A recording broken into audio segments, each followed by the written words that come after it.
Human nature dominates history and society. To recap, that includes kindness and cooperation. There's also greed, hatred and tribalism, and conformity combined with stupidity.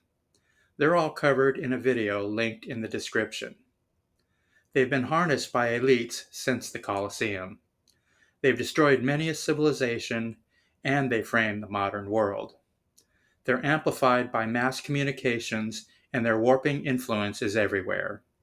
That means everywhere. Every nook and cranny, research lab, council chamber, and sweatshop on Earth. Let's start with democracy. That's controlled by the same elite that have run societies from day one.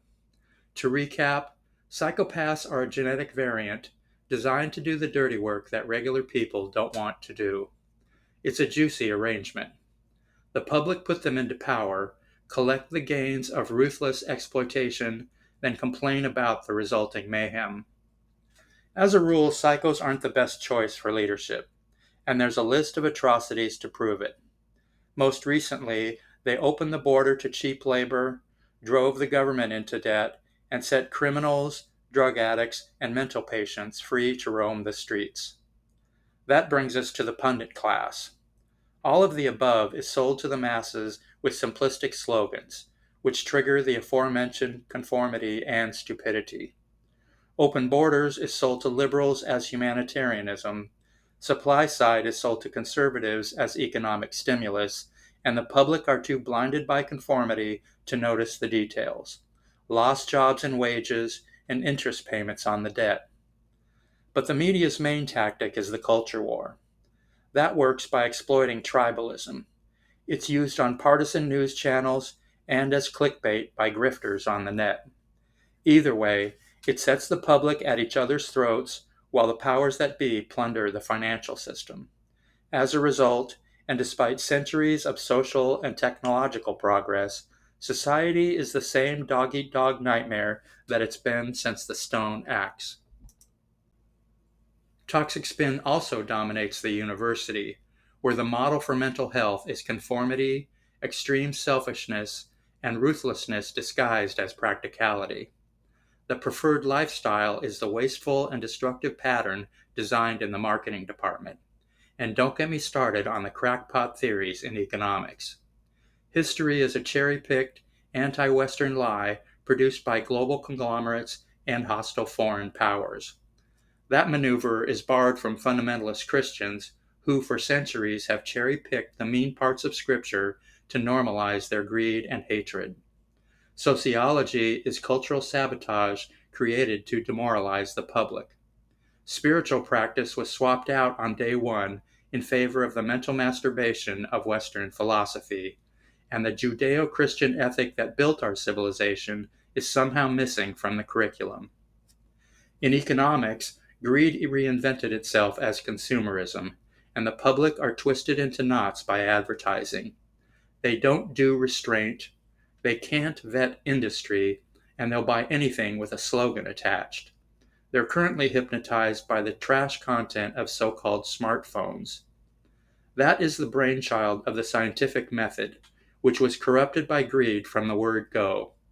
Scientists will research anything that'll turn a profit. Their moral guide is the market, and half of their creations are a disaster area.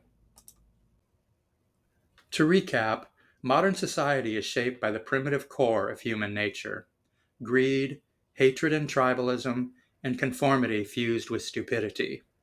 The public would have all the power needed to control society. That includes the vote and consumer dollars. But they can't use it because of the ravenous beast within. That has a nasty habit of turning peace into chaos, and it's easily manipulated by vested interests. But there is a way out. Simply put, the public have to clean up their act. That starts with a careful look at the genetic code. Once we recognize the base instincts, they're easier to control. But it's a sad and lonely process. Social conscience isn't mentioned in the media or taught in the university.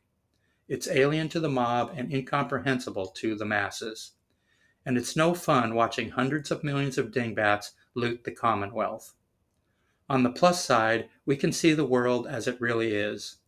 Of course, logic is never perfect, but it works a lot better without input from the reptile brain. The lies of vested interests lose their charm. The dumb guesses of internet pundits are laughable. Issues come into focus, and solutions are simple and obvious. In the fact-based universe, for example, internal combustion produces climate change. It's the cash cow of petrostates, and petrostates are run by monsters. The logical response is to watch the carbon footprint, go plant-based, live on a transit line, and lobby for clean energy. There are many others, and all are basic common sense.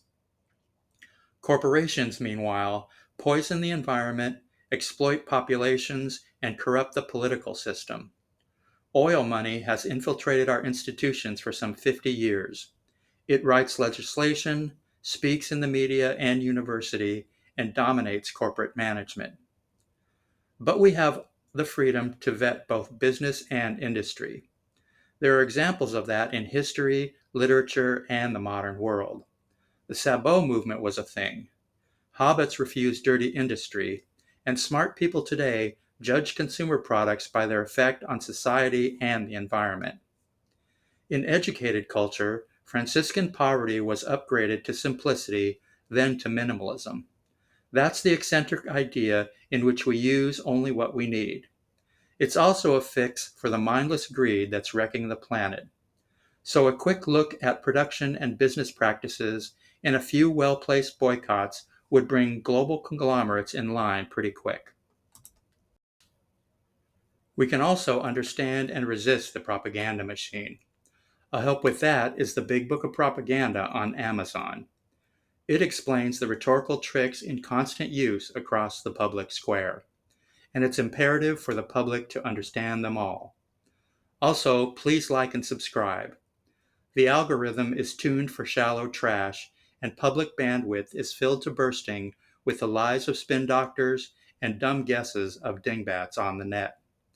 This is a major reason that society is collapsing, and it's never been more important to support quality intel. In politics, both parties are corrupt. Duped by partisan hatred and mob mentality, the masses support their own side even when they're wrong and attack others even when they're right. It's a total shit show. One fix is to reform your own party. Another is to boycott partisan channels on TV and the net.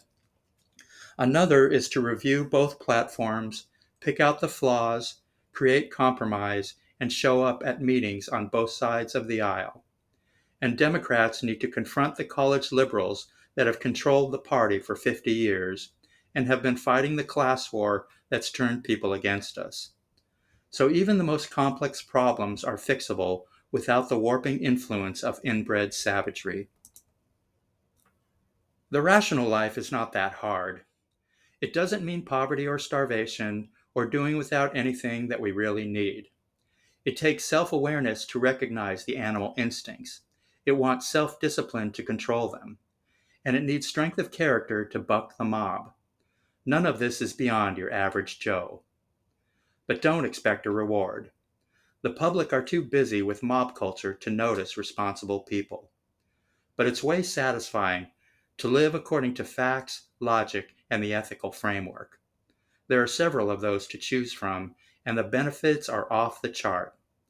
A few simple lifestyle changes would reform even our most corrupt institutions. It would transform society faster than a goose on the loose.